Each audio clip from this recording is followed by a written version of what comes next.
একটা মধ্যবিত্ত পরিবারে আনসিজনে আম খাওয়াটা স্বপ্নের মতো। এই কথাটা একটা সময় সঠিক ছিল, কিন্তু এখন আর না।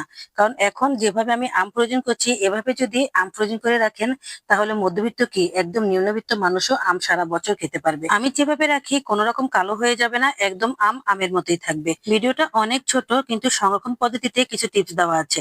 ওই টিপস গুলো ফলো করলে ঠিক আমার মতোই আপনি আম সংরক্ষণ করে সারা বছর খেতে পারবেন। আসসালামু আলাইকুম, কেমন আছেন সবাই? আশা করি ভালো আছেন। আলহামদুলিল্লাহ, আমিও ভালো আছি। এখন আমার হাতে যে আমটা দেখছেন, এই আমটার বটু আছে, দেখেছেন? আমি একটু বটু সহই আমটা নিয়েছি। অনেকেই বলেন আম ফ্রোজিং করলে মুখের দিক দিয়ে কালো হয়ে যায়। আসলে এই বটুটা না থাকলে কালো হয়ে যায়, তাই সবসময় এই বটুটা রাখার চেষ্টা করবেন। পারলে একটু লম্বা করিয়ে রাখবেন।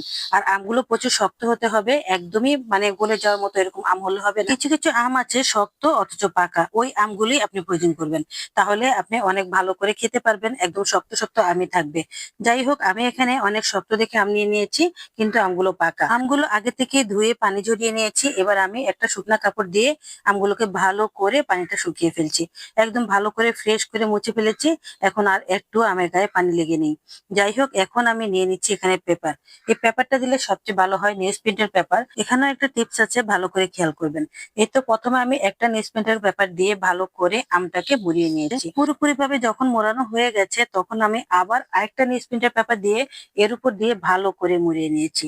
এই দুইটা নিউজ প্রিন্টের পেপার দেওয়ার অর্থ হচ্ছে আমটা যাতে ভিতরে ভালো থাকে। ফ্রিজের ঠান্ডা বাতাস পেপারের ভিতর দিয়ে ঢুকে যদি পেপারটা ভিজে যায়, আমের সাথে পানিটা লেগে যায়, তাহলে কিন্তু এই আমটা নষ্ট হয়ে যাবে। পেপারটা যতক্ষণ ভিতরে শুকনো থাকবে, ততক্ষণই আমটা ভালো থাকবে। যাই হোক, এই জন্যই আমি ডবল করে পেপারটা মুড়িয়ে দিয়েছি। আর এভাবে আমি সবগুলো আমি এই পেপার দিয়ে ভালো করে মুড়িয়ে নিয়েছি। যতক্ষণ আমের সিজন থাকে, ততক্ষণই আমরা মধ্যবিত্ত পরিবার আম খেতে পারি। আমের সিজন চলে গেলে আমরা আর আম কিনে খেতে পারি না, কারণ তখন আমের দাম প্রচুর বেশি হয়ে যায়। আর এখন আমটা যতটা আপনি মেডিসিন মুক্ত পাবেন, তখন কিন্তু মেডিসিন মুক্ত কোনো আমই পাবেন না। এই জন্যই এখনই ফ্রোজিং করে রাখেন।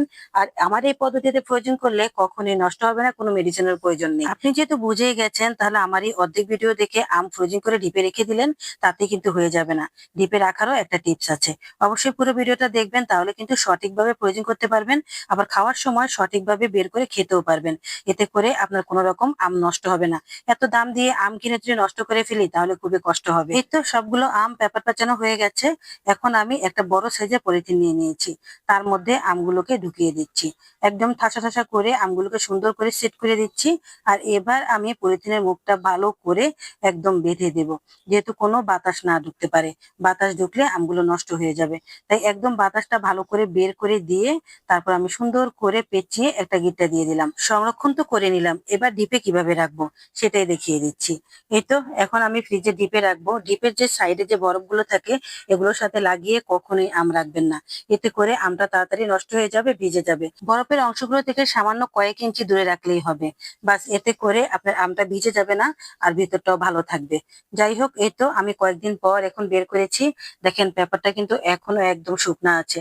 আর এই পেপারটা যখন শুকনা থাকবে, তখনই আপনি বুঝতে পারবেন আপনার আম সংরক্ষণটা একদম ঠিক আছে, আর নষ্ট হয়নি, আর অনেক দিন থাকবে। যাই হোক, এই তো দুটোটা পেপারই কিন্তু একদমই ভিজে নেই। আর এতে করে আমটাও ভিতরে কিন্তু ভিজে নেই। দেখেছেন কত সুন্দর আছে? মাশাল্লাহ মাশাল্লাহ, অনেক ভালো হয়েছে। এভাবে ফ্রোজিং করে রাখলে অনেক দিন আম খেতে পারবেন। আমি এখন একটা বোলে পানি নিয়ে নিলাম, তার মধ্যে আমটা ভিজিয়ে দিয়েছি। আর এদিকে ওটা ভিজতে থাকুক, আর আমার যে বাকি আমগুলো আছে সেগুলো আপনাদেরকে দেখিয়ে দিচ্ছি।